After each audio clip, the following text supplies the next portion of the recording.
dagaal faraha la isaga gubtay ayaa maanta ka dhacay deegaano hoostaga gobolka Hiiraan iyo sidoo kale gobolka Shabeellaha Dhexe nin taliyahna waa la dilay xogo dheeraad ah ayaan idinkaga haynaa saaxiibayaal wararka ugu dambeeyay ee ka imaanaya gobolkaas ayaan halkan idinku soo gudbin doonaa deegaanadii maanta lagu dagaalamay maxaa ka cusub taliyaha la dilay kumuu ahaa halkee uu sida gaarka ugu howlgelayay sidee ayuu u dhacay dilkiisa faahfaahin dheeraad ah ayaa ka soo baxaya oo aan halkan idinku soo gudbin doonaa laakiin dagaalada ayaan ku hormareynaa saaxiibayaal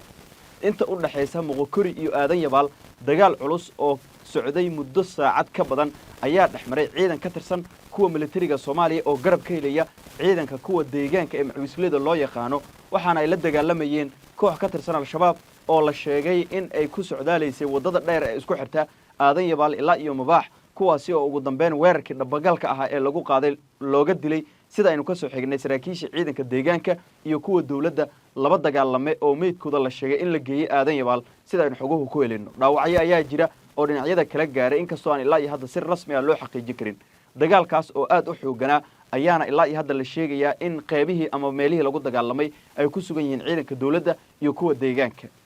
dhinaca kale Mabaax duleedkeeda dagaal xoogan ayaa ku dhexmaray ciidan ka tirsan kuwa deegaanka ee macwiisleyda loo yaqaano iyo sidoo kale ciidan ka tirsan dagaalamayaasha al-shabaab halkaas dagaalkii ka dhacay ilaa iyo hadda wax khasaare ah oo ka dhashay lama soo warin wararka qaar si waxa ay sheegayaan in shabaabkii halkaas lagu weeraray ay jab xoogan gaarsiiyeen ciidanka macwiisleyda ee gobolkaasi Hiiraan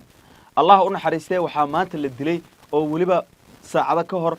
xabad dhishiika ah la sheegay in dilkiisa loo adeegsadayna lagu dilay taliyihii guutada 26aad ee ciidanka xooga dalka Soomaaliyeed sidoo kalena si gaar ah uga tirsanaa qaybta 27aad ee ka howlgasha deegaanada gobolka Hiiraan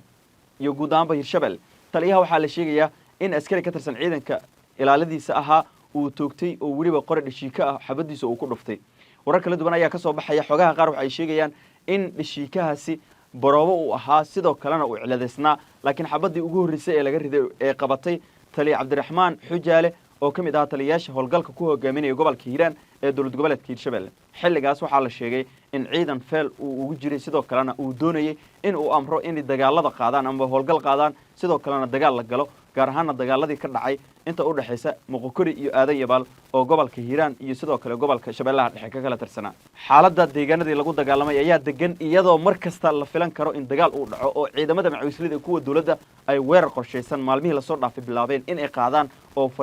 fariisimo ay ku sugan yihiin dagaalamayaasha al-shabaabna lagu qaado